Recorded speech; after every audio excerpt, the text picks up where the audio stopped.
Ya, saat ini sudah kehadiran Kiai Haji Fikri Haikal MZ di studio Catatan Demokrasi. Assalamualaikum Pak Kiai. Waalaikumsalam warahmatullahi wabarakatuh. Kabar sehat? Alhamdulillah baik. Ya, kita berikan kesempatan kepada para narasumber jika ingin bertanya kepada Pak Kiai. Boleh. Mas Dedek, boleh silakan. Ya, saya dulu ya. Tadi waktu mendengar Pak Kiai datang dan saya boleh bertanya, saya langsung memformulasikan sebuah pertanyaan Pak Kiai. Pak Kiai, tanpa bermaksud kepada siapapun ya, cuman kita sering mendengar soal pemimpin yang transparan begitu. Saya ingin bertanya Pak Kiai, bagaimana sih pandangan Islam terhadap transparansinya pemimpin kepada rakyatnya? Kurang lebih itu, terima kasih Pak Kiai. Ya, sebuah keharusan karena transparansi itu akan menimbulkan trust. Seorang pemimpin adalah khadimul ummah. Pemimpin itu pelayan. Dia bukan king yang serba dilayani. Justru pemimpin itu melayani. Karena dia melayani, dia harus terbuka dengan rakyat yang sebagai tuannya. Maka dalam Islam, sebuah transparansi adalah sebuah kewajiban. Tetapi kemudian ketika sudah transparansi itu dipenuhi, jangan lagi dikorek-korek kesalahannya. Sebab apa yang tadi disampaikan Pak Sujiwo Tejo itu betul sekali. Maaf ya, kita nggak akan pernah selesai kalau politik kita politik balas dendam. Nggak akan selesai. Sebagaimana Nabi mengatakan bahwa ahbib habibaka haunan ma asa ayyakuna baghidaka yauman ma.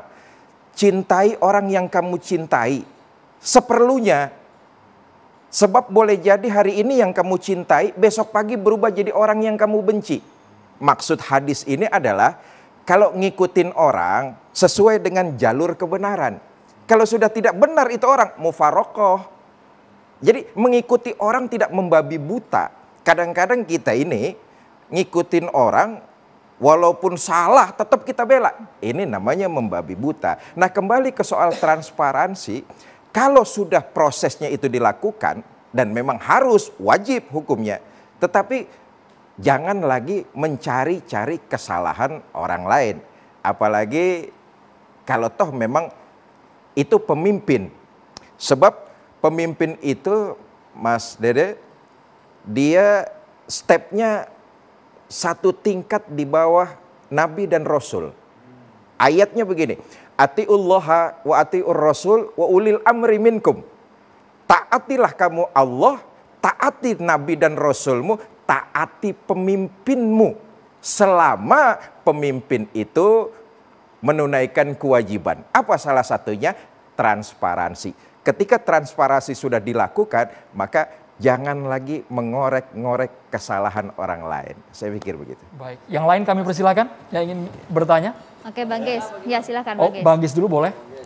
Terima kasih Pak Ustadz. Assalamualaikum warahmatullahi wabarakatuh. Assalamualaikum warahmatullahi wabarakatuh. Pertanyaan saya sederhana, menyambung dari tadi. Kedengkian tidak membawa kita kemana-mana. Betul. Itu kalimat yang sering kita dengar. Betul. Bagaimana sih caranya supaya kedengkian akibat kalah pilkada di 2017 itu bisa hilang? Karena kedengkian itu terus menerus sampai hari ini. Kasihan saya melihatnya Ustaz. Betul. Tolong kasih rumusnya Ustaz. Makasih Ustaz. Nah, buat para pemirsa, para jamaah, saudara-saudara saya sebangsa dan setanah air. Tadi di awal saya katakan memang politik kita ada kecenderungan balas dendam. Siapa yang berkuasa, sikat yang bawahnya habis-habisan. Termasuk hal hadang menghadang, jegal menjegal. Dan ini tidak sehat.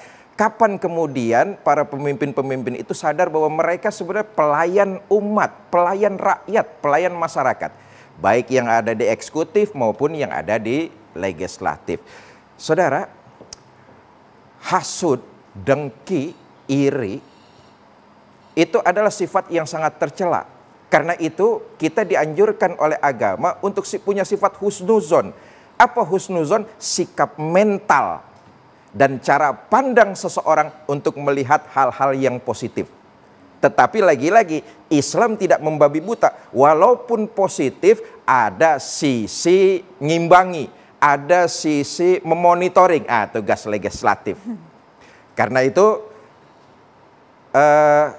ketahuilah para penonton, para pemirsa, kalau kita melihat pemimpin-pemimpin kita berdebat, bermusyawarah dengan rada hangat di meja bundar seperti ini, kita di rumah menyaksikan, jangan terus terpancing emosinya. Kita harus mencerna bahwa Bapak yang debat di sini sih selesai debat mereka bisa ngopi bareng-bareng sambil ketawa-tawa. Ini yang di rumah kasihan Pak, udah ngasah golok soalnya.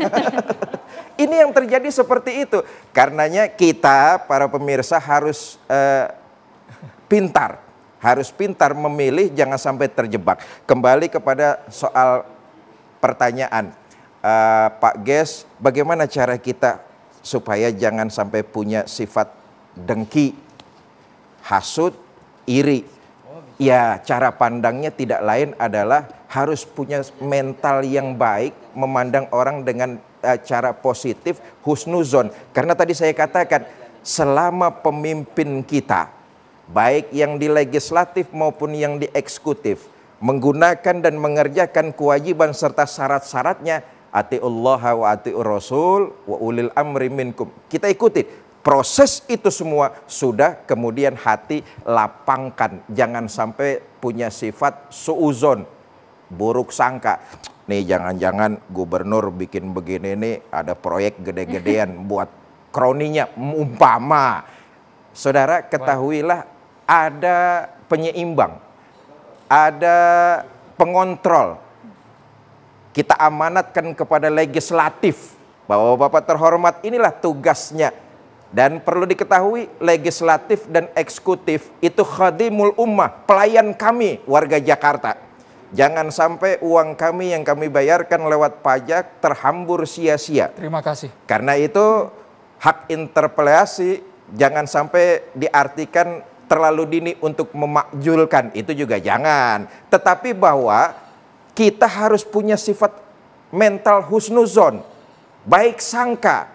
Sebab susah ya Pak, kalau belum apa-apa, nih jangan-jangan pemimpin mau bikin patung cuman 100 juta aja sudah dikeroyok. Baik. Pemimpin mau bikin cara begini sudah di cut. Pemimpin mau bikin cara begini sudah diinterpelasi misalnya. Dan itu juga pada akhirnya akan mengganggu roda pembangunan di Provinsi DKI Jakarta. Saya pikir begitu. Terima kasih banyak Kiai Haji Fikri Haikal MZ. Kita harus tutup catatan demokrasi malam hari. Saya Andrew Mede Merkuri. Saya Maria Asgar. Kita berjumpa lagi di Catatan Demokrasi minggu depan. Sampai jumpa. Terima kasih banyak.